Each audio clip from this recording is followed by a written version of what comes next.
வணக்கம் நண்பர்களே. இன்னைக்கு நம்ம மார்க்கெட் பார்த்தீங்கன்னா, ஒரு பெரிய அளவுக்கு பெர்ஃபார்மன்ஸே பண்ணல. நேத்து எந்த அளவுக்கு ஏறுந்தோ, அந்த அளவு கூட ஏறல. ஒரு சின்னதா ஒரு ஏற்றம் குடுத்தது. கேப் அப்ல தான் ஓப்பன் ஆனது. அதுக்கப்புறம் பார்த்தீங்கன்னா, ஒரு பெரிய அளவுக்கு முன்னேறி போகவே இல்ல. ஒரு 70 பாயிண்ட், 80 பாயிண்ட் பாசிட்டிவ் ட்ரெண்ட்ல வரதும், திருப்பி பார்த்தீங்கன்னா நெகட்டிவ்ல போறது, திருப்பி பாசிட்டிவ்ல வருது அப்படின்னு சொல்லி ஒரு மிக்ஸ்டு ட்ரேடிங்கா தான் இருந்துச்சு. ஃபைனலா க்ளோஸ் ஆகும்போது பார்த்தீங்கன்னா, இப்போதைக்கு ஒரு 33 பாயிண்ட்ல பாசிட்டிவ்ல க்ளோஸ் ஆயிருக்கு. சென்செக்ஸ் பார்த்தோன்னா, ஒரு 143 பாயிண்ட் பாசிட்டிவ்ல க்ளோஸ் ஆயிருக்கு. நிஃப்டி பேங்க் நெகட்டிவ்லயும், நிஃப்டி ஐடி 108 பாயிண்ட் பாசிட்டிவ்ல க்ளோஸ் ஆயிருக்கு. இதில ஃபார்மா செக்டார் பார்த்தீங்கன்னா, ஃப்ளாட்டா இருந்தது. லாஸ்ட் ஒரு 3 டூ 4 ட்ரேடிங் செஷனா பார்த்தீங்கன்னா, நல்ல ஒரு பாசிட்டிவ் ட்ரெண்ட்ல போயிட்டு இருந்த ஃபார்மா, இன்னைக்கு ஃப்ளாட்டா இருந்துச்சு. ஆட்டோ செக்டார் பார்த்தீங்கன்னா negative, metal sector negative, private bank, BSc bank sector எல்லாமே பார்த்தீங்கன்னா, ஒரு நெகட்டிவ்ல தான் க்ளோஸ் ஆயிருக்கு. இதில மிட் கேப் பார்த்தோம்னா, ஃப்ளாட்டா முடிஞ்சுச்சு. எந்த ஒரு ஏற்றமும் இறக்கமும் இல்ல. ஒரு நெகட்டிவ்ல தான் போட்டிருக்கு. பட் 0.1% நெகட்டிவ்ல இருக்குது. பெரிய அளவுக்கு முன்னேற்றம் இல்ல. ஸ்மால் கேப் பார்த்தோம்னாலும் ஒரு 0.1% நெகட்டிவ்ல தான் க்ளோஸ் ஆயிருக்கு. ஸோ மிட் கேப்பும், ஸ்மால் கேப்பும் ஃப்ளாட்டா இருந்திருக்கு. நம்ம நிஃப்டி 50 பார்த்தோம்னா, அந்த அளவுக்கு பெரிய அளவுக்கு ஏற்றமும் இல்ல. இன்னைக்கு எஃப்ஐ டேட்டா பார்க்கும்போது பார்த்தீங்கன்னா, இன்னைக்கு எஃப்ஐ வந்து கொஞ்சம் சேல் பண்ணி தான் வச்சிருக்காங்க ஆக்சுவலா. இதில வந்து பார்த்தீங்கன்னா, கிட்டத்தட்ட 850 கோடிக்கு எஃப்ஐ சேல் பண்ணியிருக்காங்க. நேத்திக்கு கிட்டத்தட்ட 4636 கோடிக்கு எஃப்ஐ சேல் பண்ணி தான் வச்சிருக்காங்க. அப்படி இருந்தும் மார்க்கெட் ஏறி இருந்தது. அது என்ன காரணம்னு பார்க்கும்போது, டிஐ வந்து பார்த்தீங்கன்னா, கிட்டத்தட்ட ஒரு 6146 கோடிக்கு நேத்திக்கு பை பண்ணியிருக்காங்க. இன்னைக்கு பார்த்தா 1829 கோடிக்கு பை பண்ணியிருக்காங்க. ஸோ டிஏஐ எந்த அளவுக்கு கான்ட்ரிபியூட் பண்ணணுமோ அந்த அளவுக்கு கான்ட்ரிபியூட் பண்ணிக்கிட்டே இருக்கிறாங்க. அதனால தான் பார்த்தீங்கன்னா மார்க்கெட்டு அந்த அளவுக்கு இறங்கல. சப்போஸ் டிஏ விற்க ஆரம்பிச்சிட்டாங்க அப்படின்னாங்கன்னா மார்க்கெட் இன்னும் நல்லா ஃபர்தராக ஃபாலோ ஆயிருக்கும். பட் இது வந்து பார்த்தீங்கன்னா ஒரு கிளியர் ட்ரெண்டு டவுனில் போகிறதுக்கு அதிக பாசிபிலிட்டிஸ் இருக்குது. இன்னைக்கு நிஃப்டி 50ல டாப் கெய்னர் யாருன்னு பார்த்தா எல்என்டி தான். எல்என்டி பார்த்தீங்கன்னா கிட்டத்தட்ட ஒரு 4.8% வரைக்கும் நல்ல ஒரு பாசிட்டிவ் ட்ரெண்டில் க்ளோஸ் ஆயிருக்கு. ஏன்னா அவங்க அனலிஸ்ட்லாம் எஸ்டிமேட் பண்ணதோட குவார்டர் ரிசல்ட் வந்து நல்லாவே கொடுத்துருக்காங்க. ரெண்டாவது பார்த்தீங்கன்னா, இப்போ ரீசெண்டாக உங்களுக்கு ஆர்டரும் கிடச்சிருக்கு. 2500 கோடியில் ஒரு ஆர்டர், இன்னொன்று 560 கோடியில் ஒரு ஆர்டர்னு சொல்லி ஏகப்பட்ட ஆர்டர் கிடச்சிருக்கு. ஸோ இந்த ஒரு இதனால பார்த்தீங்கன்னா, இன்னைக்கு எல்என்டி வந்து நல்ல ஒரு பாசிட்டிவ் ட்ரெண்டில் க்ளோஸ் ஆயிருக்கு. அதுமாரி Sun Pharma, NTPC, Maruti Suzuki, Tata கன்சியூமர்லாம் பார்த்தீங்கன்னா நிஃப்டி டாப் கெய்னராக இருந்திருக்காங்க. டாப் லூசராக யார் இருந்ததுன்னு பார்த்தா டாடா மோட்டார்ஸ் தான். டாடா மோட்டார்ஸ் பார்த்தீங்கன்னா கிட்டத்தட்ட ஒரு 3.45% வரைக்கும் நல்ல ஒரு டவுன்ஃபாலில் போயிருக்கு.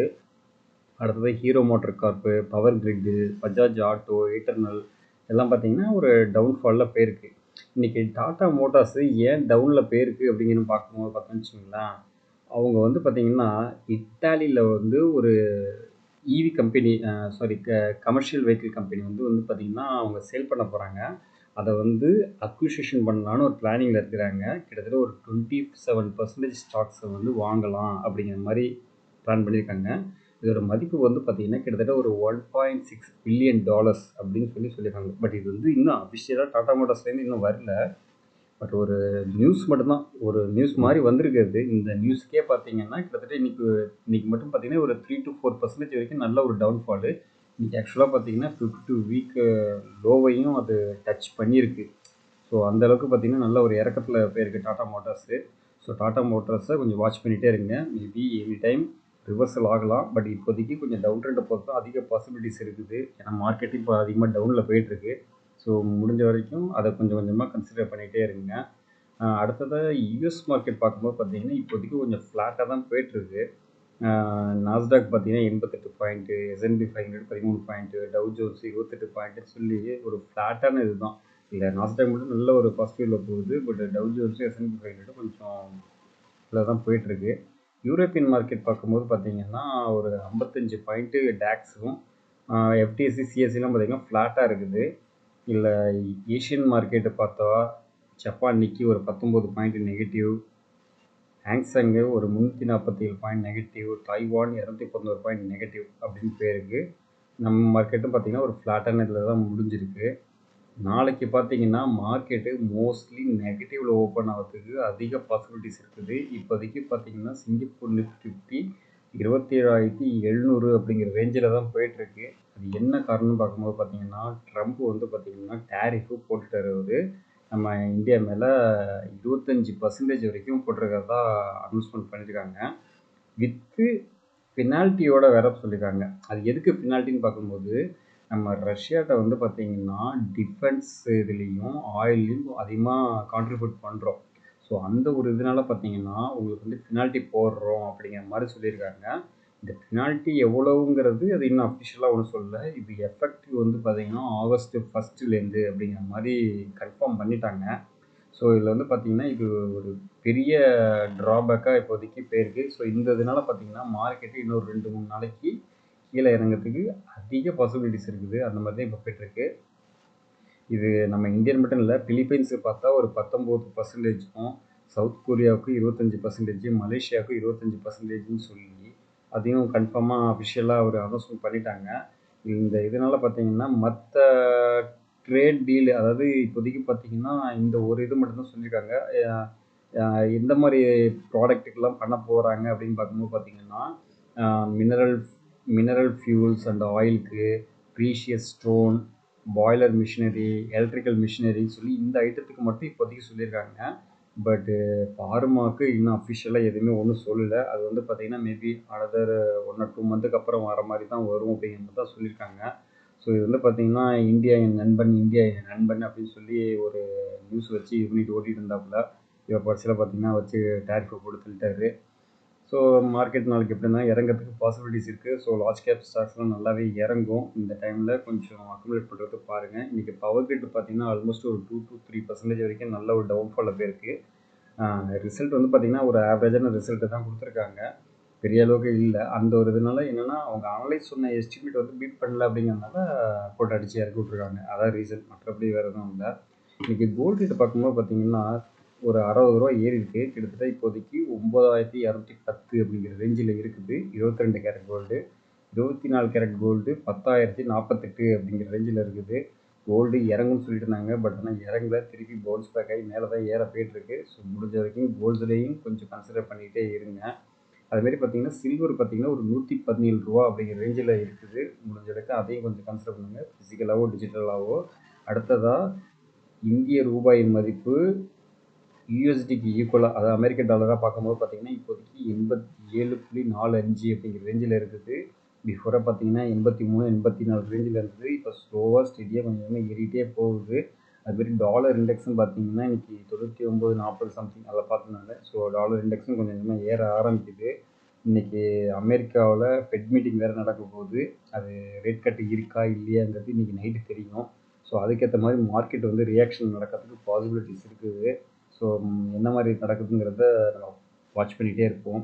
அடுத்ததாக ரிலையன்ஸ் இண்டஸ்ட்ரீஸ் வந்து பார்த்திங்கன்னா ஓஎன்ஜிசி அண்ட் பாரத் பெட்ரோலியம் 2 பேர்த்தையும் வந்து பார்த்திங்கன்னா ஒரு அக்ரிமெண்ட்டு வந்து போட்டிருக்காங்க. எதுக்காகன்னு பார்த்தீங்கன்னா ஆயில் எக்ஸ்ப்ளோஷன் பிளாக் வந்து பண்ண போகிறதா சொல்லியிருக்காங்க. அந்த ஒரு இதனால் பார்த்திங்கன்னா ரிலையன்ஸ் இண்டஸ்ட்ரீஸ் வந்து இவங்களோட ஒரு ஜாயின் வென்ச்சர் பண்ணியிருக்காங்க. அடுத்தது அவென்யூ சூப்பர் மார்க்கெட் பார்த்திங்கன்னா இப்போ பஞ்சாபில் பத்தன்கோட்டுங்கிற ஏரியாவில் புதுசாக ஒரு ஸ்டோர் ஒன்று ஆரம்பிச்சிருக்காங்க. இது வந்து அவங்களோட 426வது ஸ்டோராக இருக்குது. அடுத்தது எல்என்டி ஃபினான்ஸ் வந்து பார்த்திங்கன்னா என்சிடி பாண்ட்ஸ் வந்து இது பண்ண போகிறாங்க, ரிலீஸ் பண்ண போகிறாங்க. இது வந்து பார்த்திங்கன்னா ஒரு 250 crores பண்ண போகிறோம் அப்படிங்கிற மாதிரி சொல்லியிருக்காங்க.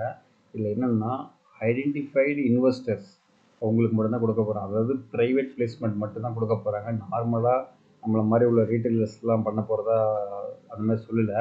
ஏன்னா அவங்க வந்து கொடுக்குறது வந்து பார்த்திங்கன்னா வேல்யூ வந்து மேபி அதோட ஃபேஸ் வேல்யூ 1 லட்சமாக இருக்கலாம், மேபி 10 லட்சமாக கூட இருக்கலாம். பெரிய பெரிய ஹேங்கர்ஸ் மட்டும் தான் வாங்குற மாதிரி இருக்கும். பெரிய பெரிய ஆளுங்களுக்கு கொடுக்குற மாதிரி தான் அவங்க ஏதோ பண்ணியிருக்காங்க, பிளான் பண்ணியிருக்காங்க. அடுத்தது ஐஆர்டிசி வந்து பார்த்திங்கன்னா அவங்களுக்கு வந்து பார்த்திங்கன்னா ஒரு டேக்ஸ் கிளைமிங் நோட்டீஸ் வந்து அவங்களுக்கு வந்திருக்கு. கிட்டத்தட்ட பார்த்திங்கன்னா 6.79 crores வந்து பார்த்திங்கன்னா வந்திருக்கு. இது எதுக்காகன்னு பார்த்தோம்னா ரெண்டிங் இம்ப்ரூவல் ப்ராப்பர்ட்டி அதுக்காக இது பண்ணதான் சொல்லியிருக்காங்க. இது வந்து பார்த்திங்கன்னா 2007 to 2011 இந்த இன்பிட்வீன் இயர்ஸில் மட்டும் ஆல்மோஸ்ட் ஒரு 4 years கணக்கு வச்சுக்கலாம். அந்த இதில் உள்ளதை ஒரு 6.79 crores வந்து நோட்டீஸ் வந்து கிடச்சிருக்கு, கிளைம் பண்ணிக்கலாம் அப்படிங்கிற மாதிரி சொல்லியிருக்காங்க. ஸோ இன்றைக்கி கொடுத்த இன்ஃபர்மேஷன் எல்லாமே யூஸ்ஃபுல்லாக இருக்கும்னு நினைக்கிறேன். அடுத்த இன்ஃபர்மேஷனோட அடுத்த வீடியோ சந்திப்போம். இப்போ டேரிஃப் இது ஆல்மோஸ்ட் தெரிஞ்சிச்சு, நம்மளுக்கு இவ்வளோ 25%ங்கிறது கன்ஃபார்ம் ஆகிட்டு. ஸோ இதனால் பார்த்திங்கன்னா மார்க்கெட்டில் கொஞ்சம் ஏற்ற இறக்கங்கள் வரதான் செய்யும். நாளைக்கே நாளடைக்கும். ரெண்டாவது நாளைக்கு அதுக்கு வந்து வீக்லி எக்ஸ்பைரி வேறு இருக்குது, ப்ளஸ் மந்த்லி எக்ஸ்பைரி வேறு நாளைக்கு. ஸோ அதனால் பார்த்தீங்கன்னா நாளைக்கு மார்க்கெட்டு ரொம்ப வாலட்டிலிட்டியாக இருக்கும். ஸோ இந்த டைமில் ட்ரேட் பண்ணுறவங்க தான் கொஞ்சம் கேர்ஃபுல்லாக பண்ணுங்கள். மார்க்கெட்டை கரெக்டாக வாட்ச் பண்ணிக்கிட்டே இருங்க. நல்ல ஸ்டாக்ஸு ஒரு எப்படி லார்ஜ் கேப் ஸ்டாக்ஸ்லாம் நல்லாவே இறங்குது அப்படிங்கும்போது அந்த ஸ்டாக்ஸ்லாம் நல்லா கன்சிடர் பண்ணுங்கள். அடுத்ததாக ஜியோ ஃபினான்ஸில் வந்து பார்த்திங்கன்னா அவங்களோட ப்ரொமோட்டர் வந்து பார்த்திங்கன்னா அவங்களோட ஸ்டாக்கை வந்து இன்க்ரீஸ் பண்ணிக்கிறதா சொல்லியிருக்காங்க. பிஃபோராக பார்த்திங்கன்னா 47% சம்திங் இருந்தாங்க. இப்போ ஆல்மோஸ்ட் ஒரு 51% நியர்பை அவங்க இன்க்ரீஸ் பண்ணியிருக்காங்க. இன்றைக்கி மட்டும் பார்த்திங்கன்னா, அதாவது இன்றைக்கினா இந்த ரீசன்ட் வீக்ஸில் மட்டும் கிட்டத்தட்ட ஒரு 10,000 crores வந்து பார்த்திங்கன்னா ஜியோ ஃபினான்ஸில் அவங்க ப்ரொமோட்டரே இன்வெஸ்ட்மெண்ட் பண்ணியிருக்காங்க. அதாவது ரிலையன்ஸ் குரூப் அவங்களே இன்வெஸ்ட்மெண்ட் பண்ணியிருக்காங்க. ஸோ இந்த ஒரு முக்கியமான நியூஸாக இருக்குது. ஸோ வாட்ச் பண்ணிகிட்டே இருங்க மார்க்கெட்டை. நன்றி நண்பர்களே.